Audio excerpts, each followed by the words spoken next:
S ಗುರುಜಿ, ಮೊದಲನೇದಾಗಿ ಬಹಳ ವಿಶೇಷವಾಗಿರ್ತಕ್ಕಂತಹ ವಿಚಾರವನ್ನು ಇಟ್ಕೊಂಡಿದ್ದೀರಾ ಇವತ್ತು, ತ್ರಿಮಧುರ ಪ್ರಸಾದ ಅನ್ನೋದಾಗಿ. ಹಾಗಾಗಿ ನಮ್ಮ ವೀಕ್ಷಕರಿಗೆ ತ್ರಿಮಧುರ ಪ್ರಸಾದ ಅಂತ ಹೇಳಿದ್ರೆ ಏನು ಅಂತ ತಿಳಿಸಿಕೊಡೋದಾದ್ರೆ? ಹರಿ ಓಂ ಶ್ರೀ ಗುರುಭ್ಯೋ ನಮಃ. ಹೆಸರು ಕೇಳಿದ ತಕ್ಷಣ ಸಾಕಷ್ಟು ಜನಕ್ಕೆ ಗೊಂದಲ ಆಗುತ್ತೆ.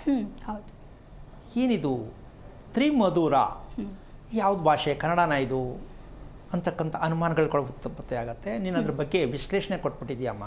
ನಾವು ತಿಳ್ಕೊಂಡೋದೇನು, ದೇವರ ಪ್ರಸಾದ ಗೊತ್ತು. ಸೊ ತ್ರಿಮಧುರ ಪ್ರಸಾದ ಅಂತ ಯಾಕೆ ಹೇಳಬೇಕಿತ್ತು ಇದನ್ನು? ಜೊತೆಗೆ ಇದರಿಂದ ಉಪಯೋಗ ಏನು, ಇದ್ರ ಮೊದಲು ಅರ್ಥ ನಮ್ಗೆ ಗೊತ್ತಾಗಬೇಕು, ಉಪಯೋಗ ಕೂಡ ಗೊತ್ತಾಗಬೇಕು ಅಂತಕ್ಕಂಥದ್ದು ಅಂತ ವಿಚಾರವನ್ನೇ ಇವತ್ತು ಹೇಳಬೇಕಾಗತ್ತೆ. ಅದರ ಅವಶ್ಯಕತೆ ಇದೆಯಾ ನಮಗೆ? ಅತಿ ಮುಖ್ಯವಾಗಿ ಅದರ ಅವಶ್ಯಕತೆ ನಮಗಿದೆಯಾ? ಈ ರಹಸ್ಯಕ್ಕೆ ಕಾರಣಕರ್ತನಾಗಿರ್ತಕ್ಕಂತಹ ಶ್ರೀಮನ್ನಾರಾಯಣನ ಪಾದ ಕಮಲಗಳಿಗೆ ಕೋಟಿ ಕೋಟಿ ನಮನಗಳನ್ನು ಅರ್ಪಣೆಯನ್ನು ಮಾಡಿ, ಸಾಮಾನ್ಯವಾಗಿ ಯಾವುದೇ ಒಂದು ಔಷಧ ವಿಚಾರಕ್ಕೆ ಹೋದಾಗ ಹೊಟ್ಟೆ ಶುದ್ಧಿ ಮಾಡ್ಕೊಳ್ಳೋದಕ್ಕೆ ಅಂತ ಹೇಳ್ತಾರೆ, ಹೌದಲ್ಲ? ಹೊಟ್ಟೆ ಶುಚಿಯಾಗಿ ಇಟ್ಕೋಬೇಕು ಅಂತ ಹೇಳ್ತಾರೆ. ಅದಕ್ಕೇನು ಹೇಳ್ಬೋದು? ಔಷಧ ಹೇಳ್ಬೋದು, ಯಾವುದೇ ರೀತಿಯಲ್ಲಾಗಿರ್ಬೋದು. ಆದರೆ ಈ ತ್ರಿಮಧುರ ಪ್ರಸಾದ ಏನು ಅಂತಂದರೆ ಪ್ರಕೃತಿದತ್ತವಾಗಿ ನೈಸರ್ಗಿಕವಾಗಿರ್ತಕ್ಕಂತಹ ಒಂದು ಪ್ರಸಾದ. ನೈಸರ್ಗಿಕವಾಗಿ ಅಂದರೆ ಬೇಯಿಸದೇ ಇರತಕ್ಕಂಥದ್ದು. ಈಗ ಭಗವಂತನಿಗೆ ಪ್ರಸಾದ ಮಾಡ್ತಕ್ಕಂಥ ವಿಚಾರದಲ್ಲಿ ಹಲವಾರು ರೀತಿ ಬಗೆ ಬಗೆಯ ಪ್ರಸಾದಗಳನ್ನ ಮಾಡ್ತೀವಿ. ಅದನ್ನು ಬೇಯಿಸಿ ನಾವು ದೇವರಿಗೆ ನೈವೇದ್ಯ ಮಾಡಿ ನಾವು ಬಳಸ್ತೇವೆ. ಈ ನೈಸರ್ಗಿಕವಾಗಿರ್ತಕ್ಕಂಥದ್ದು ಅಂದರೆ ನಮಗೆ, ನಾವು ದೇವರು ಅಂತಕ್ಕಂಥ ವಿಷಯಕ್ಕೆ ಹೋದರೆ ಈ ಪ್ರಪಂಚ ಸೃಷ್ಟಿಗೆ ಯಾರು ಮೂಲ ಕಾರಣಕರ್ತರು ಅಂತ ಹೇಳಿದ್ರೆ ಬ್ರಹ್ಮ ವಿಷ್ಣು ಮಹೇಶ್ವರರು ಅಂತ ನಾವು ವಿಚಾರವನ್ನು ಮಾತಾಡ್ತೇವೆ.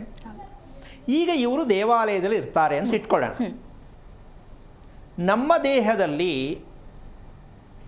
ಈ ತ್ರಿಮೂರ್ತಿಗಳು ಇರಬೇಕಾ, ಇದ್ರವ್ರ ಕೆಲಸ ಏನು, ಹೇಗೆ ನಾವು ತಿಳ್ಕೊಳ್ಳೋದು ಅಂತಕ್ಕಂಥ ವಿಚಾರ. ಬ್ರಹ್ಮ ವಿಷ್ಣು ಮಹೇಶ್ವರ ತ್ರಿಮೂರ್ತಿಗಳು ನಮ್ಮ ದೇಹದಲ್ಲಿ ಇರ್ತಕ್ಕಂಥ ಭಾಗಗಳನ್ನ ಗುರುತಿಸಿದಾಗ ಅವ್ರಿಗೊಂದು ನೈವೇದ್ಯ ಆಗಬೇಕಲ್ಲ, ದೇವ್ರಿಗೆ ನೈವೇದ್ಯ ಆಗಬೇಕಲ್ಲ. ಮುಟ್ಟದೇ ನೈವೇದ್ಯ ಎಷ್ಟು ಪವಿತ್ರವಾಗಿರ್ತಕ್ಕಂಥ ಒಂದು ವಿಚಾರ ಆಗುತ್ತೆ ಅಂತಕ್ಕಂಥದ್ದು. ಇದು ಮೊದಲನೇದಾಗಿ ನಾವು ಅನ್ನನಾಳ ಅಂತ ಹೇಳ್ತೀವಿ, ಎರಡನೇದು ಜಠರ ಅಂತ ಹೇಳ್ತೀವಿ, ಮೂರನೇದು ಕರಳು ಅಂತ ಹೇಳ್ತೀವಿ. ಇದು ನಮ್ಮ ದೇಹದ ಅತಿ ಮುಖ್ಯವಾಗಿ ಅಂಗಾಂಗಗಳು. ಇನ್ನು ಮಿಕ್ಕದ್ದೆಲ್ಲ ಮುಖ್ಯ ಅಂತ ಅಲ್ಲ ಅಂತ ಪ್ರಶ್ನೆ ಅಲ್ಲ. ಆದರೆ ನಾವು ನಮ್ಮ ದೇಹದ ಒಳಗೆ ಇರತಕ್ಕಂತಹ ಅಂಗಾಂಗಗಳ ಪರಿಚಯವನ್ನು ನಾವು ಮಾಡಿಕೊಳ್ಳೇಬೇಕಮ್ಮ. ಮಾಡ್ಕೊಂಡಿದ್ದೀವಿ ಅಂತ್ಯಾ? ಅದು ಒಳಗಿರೋದು ಬಿಡ್ರಿ, ದೇವ್ರು ಮಾಡಿರೋದು ಅಂತ ಅಂದ್ಕೊಂಡಿದ್ದೀವಿ ಅಲ್ಲ. ದೇವ್ರು ಮಾಡಿರೋದು ಸರಿ, ಆದರೆ ನಾವು ಅದನ್ನು ಬಳಕೆ ಮಾಡೋದು ಗೊತ್ತಾಗಬೇಕಲ್ಲ, ಅದ್ರ ಪರಿಚಯ ಗೊತ್ತಾಗಬೇಕಲ್ಲ. ಪರಿಚಯನೇ ಇಲ್ಲ, ನಾವೇನು ಬಳಸೋರು ಪ್ರಯೋಜನ ಇಲ್ಲ, ಹೌದಾ? ಹಾಗಿರಬೇಕಾದ್ರೆ ಈ ಅನ್ನನಾಳ ಅಂತಕ್ಕಂಥದ್ದು ಯಾವುದು ಅಂದರೆ ಬ್ರಹ್ಮ, ಸೃಷ್ಟಿಕರ್ತ ಬ್ರಹ್ಮ. ಅಂದರೆ ಬಾಯಲ್ಲಿ ಊಟ ಹಾಕಿದಾಗ ಅಲ್ಲಿಂದ ಅನ್ನನಾಳದ ಮೂಲಕವಾಗಿ ಜಠರಕ್ಕೆ ಹೋಗುತ್ತೆ. ಆ ಜಠರನೇ ಶ್ರೀ ಮಹಾವಿಷ್ಣು.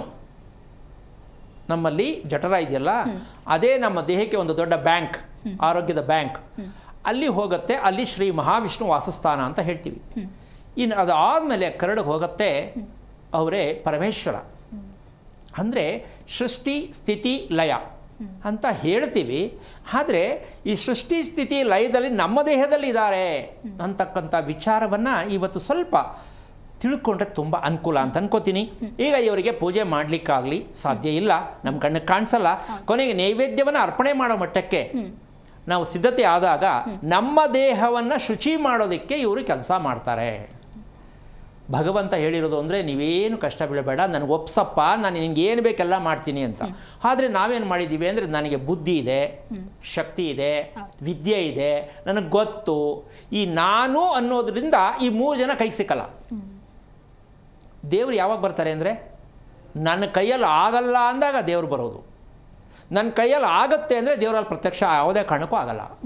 ಇವತ್ತು ಈ ತಾಂತ್ರಿಕ ಯುಗದಲ್ಲಿ ನಾವು ಮಾಡ್ತಾ ಇರೋದೇನು, ನಾನು, ಹೌದಲ್ಲ? ಏನು ಬೇಕು ಕೂತಲ್ಲಿ ನೋಡ್ತಾ ಇದ್ದೀವಿ, ಕೂತಲ್ಲಿ ಏನು ಬೇಕು ಕೇಳಿಸ್ಕೊತಾ ಇದ್ದೀವಿ, ಹೌದಲ್ಲ?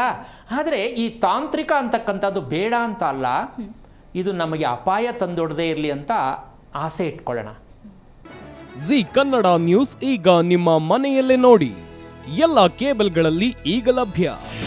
ನಿಮ್ಮ ನೆಚ್ಚಿನ ಜಿ ಕನ್ನಡ ನ್ಯೂಸ್ ಈಗ ಸನ್ ಡೈರೆಕ್ಟ್ ನಲ್ಲಿ number 292, Tata play number 1664, Jio TV number 1334, NXT digital number 30, N cable number 30, city networks 51, U digital number 162, GTPL number 17, Rockline telecommunications number 42, Shri Basaveshwara cable number 168, rural cable network 60, Vinayaka digital 57, Abhishek cable 821, city channel 53, Siddeshwara cable network 57, ವಿ4 digital infotech 628, Surya digital networks 53, Gajanan digital number 836, Malnad infotech private limited number 56, metrocast number 830, victory digital number 167ರಲ್ಲಿ ನೋಡಿ ಆನಂದಿಸಿ.